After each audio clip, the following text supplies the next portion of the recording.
रूस के रक्षा मंत्रालय ने अब यह दावा किया है कि गुरुवार को यूक्रेन की सेना को भारी नुकसान पहुंचाया गया।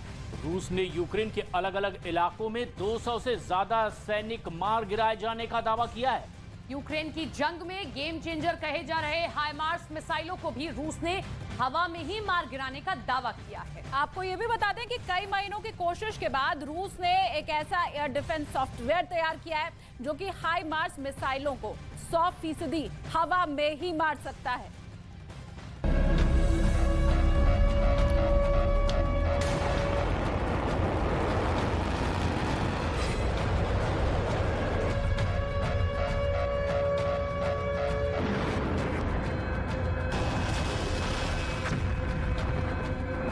जंग में यूक्रेन की फौज के जोरदार पलटवार से बौखलाई रूस की सेना अब ज्यादा आक्रामक, ज्यादा खूंखार और ज्यादा क्रूर हो चुकी है। अब रूस के सैनिक यूक्रेन के सैनिकों को बख्शने के मूड में बिल्कुल नहीं है। बंदी बनाने का मौका मिलने के बाद भी वो उन्हें गोली मारते रहे हैं। एक दिन पहले न्यूज 18 इंडिया ने आपको दिखाया था कि कैसे रूस के सैनिकों ने यूक्रेन के सैनिकों को गन पॉइंट पर लेकर गोली मार दी।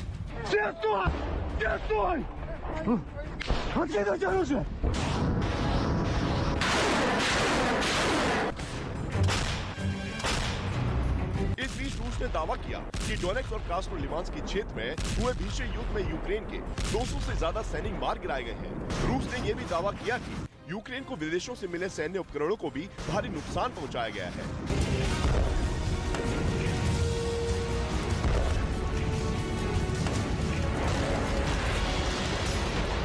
रूस के रक्षा मंत्रालय की ओर से जारी किए गए बयान में कहा गया कि कुपियांस्क इलाके में यूक्रेन के सैन्य ठिकानों पर भारी बमबारी की गई, जिसमें यूक्रेन के 30 सैनिक मार गिराए गए।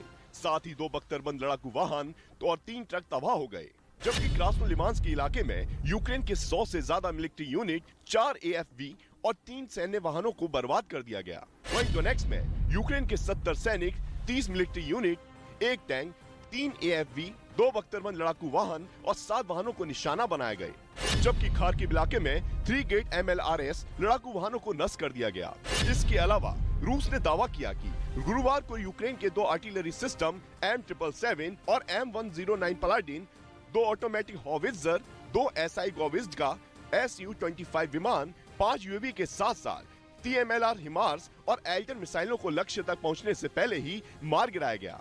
युद्ध के पहले दिन से ही जेलेंस्की ने एक ठोस रणनीति अपनाई है जो यूक्रेन के सैनिकों को मनोबल बढ़ाने में काफी अहम साबित हुई। अब तक 11 महीने के युद्ध में यूक्रेन के रक्षा मंत्रालय की तरफ से हर दिन रूस की सेना को नुकसान के आंकड़े जारी किए जाते हैं, जिससे रूस के सैनिकों का मनोबल कमजोर पड़े।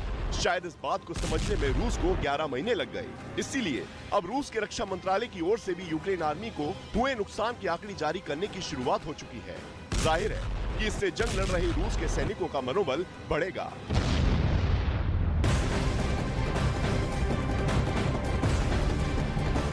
और अब बात उस खबर की करते हैं जिससे पुतिन के कैंप में हड़कंप मचा हुआ है। यूक्रेन